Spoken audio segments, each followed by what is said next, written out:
Hello friends, welcome back to my YouTube channel Honiyar Study Centre में।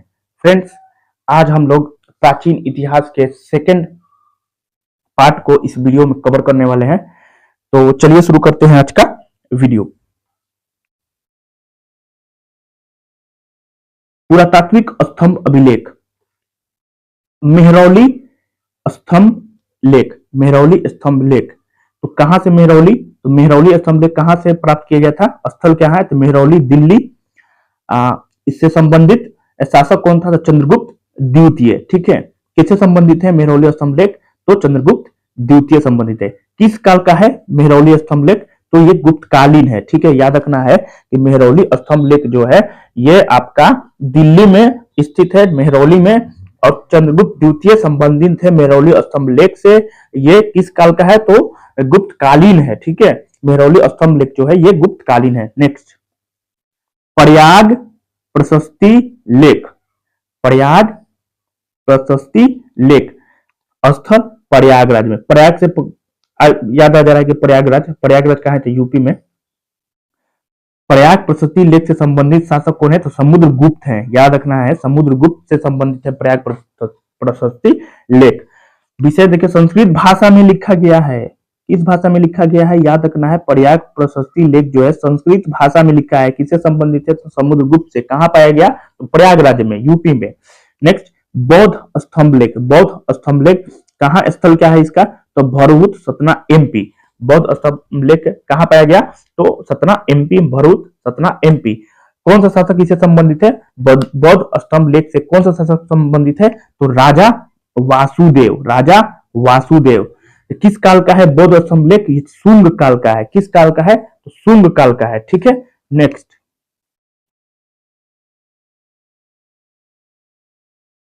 मथुरा स्तंभ लेख। मथुरा स्तंभ लेख कहां? तो मथुरा से पता चल गया कि मथुरा होगा स्थल। किस, कौन सा शासक? चंद्रगुप्त द्वितीय जो है इससे संबंधित है। समय आपका गुप्तकालीन होगा क्योंकि चंद्रगुप्त द्वितीय है। यह प्रथम गुप्त अभिलेख है जिसमें गुप्त संवत का प्रथम वर्ष वर्णित है। बहुत ही इंपोर्टेंट VVI।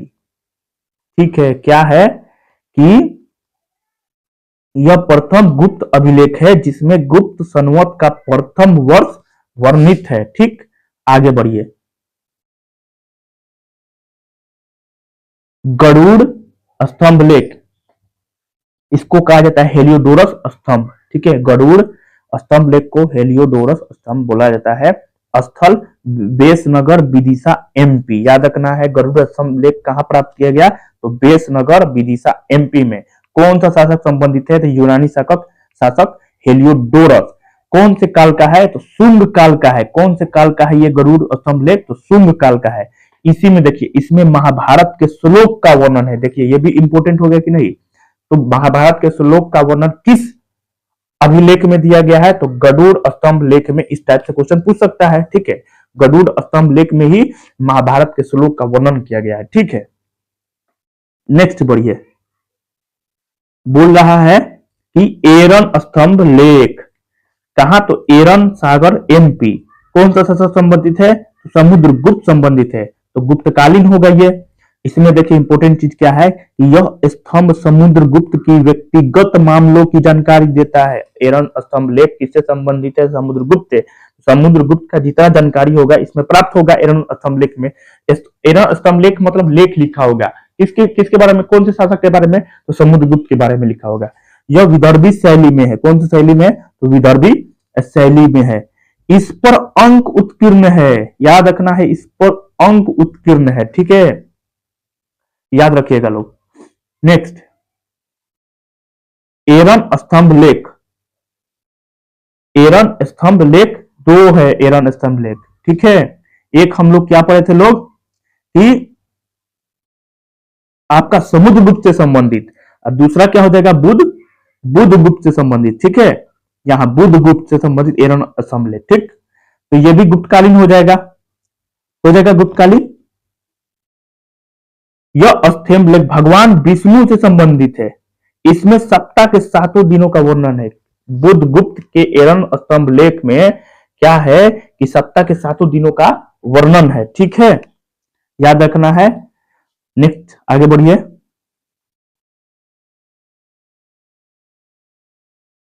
भीतरी स्तंभ लेख, भीतरी स्तंभ लेख स्थल गाजीपुर यूपी किससे संबंधित है? तो स्कंद गुप्त से संबंधित है। ये लेख जो है भीतरी स्तंभ लेख स्कंद गुप्त, तो इसका स्कंद गुप्त की जानकारी कौन सा लेख देता है? तो भीतरी स्तंभ लेख देता है। ठीक है, गुप्तकालीन हो जाएगा।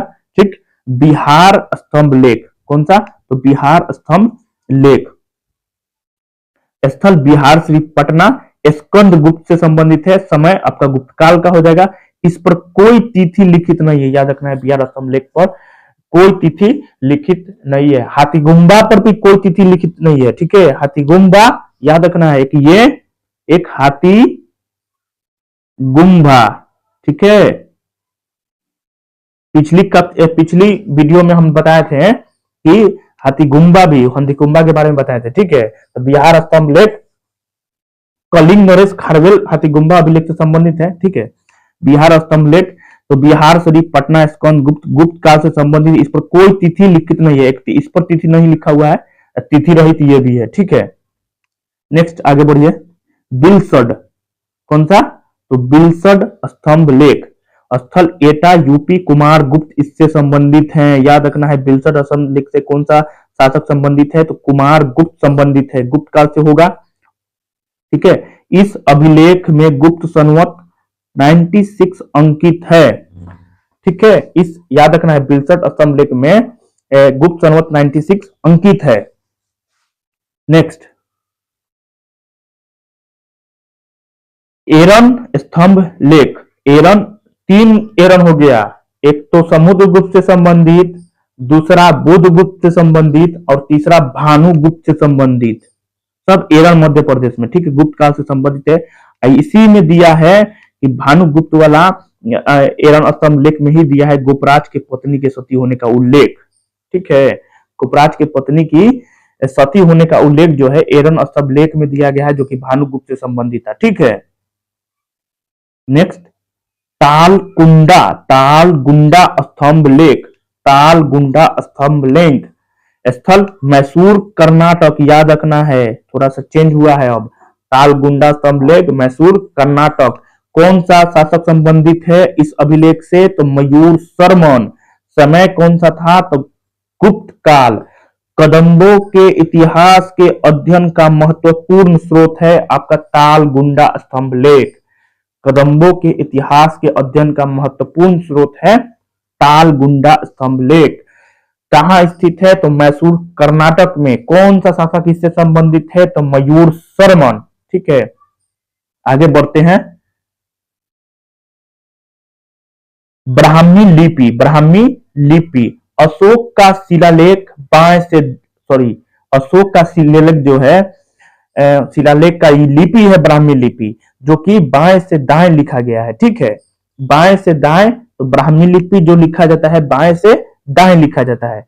खरोष्टी लिपि दाएं से बाएं लिखा जाता है, कंफ्यूज नहीं होना है। ब्राह्मी में ब से ब्राह्मी, ब से बाएं से दाएं। ठीक है, खरोष्टी में दाएं से बाएं। यूनानी एवं अरमाइक लिपि, तो ये पाकिस्तान एवं अफगानिस्तान में अशोक के शिलालेख में इन लिपियों का यूज हुआ है। याद रखना है, अशोक के शिलालेख में एक तो यूनानी एवं अरमाइक लिपि जो कि पाकिस्तान एवं अफगानिस्तान से प्राप्त हुआ था, एक खरोष्टी लिपि, एक ब्राह्मी लिपि। ब्राह्मी लिपि बाएं से दाएं लिखा जाता है, खरोष्टी लिपि दाएं से बाएं लिखा जाता है। यूनानी एवं अरमाइक लिपि कहां से प्राप्त किया गया था? तो पाकिस्तान एवं अफगानिस्तान से। धन्यवाद।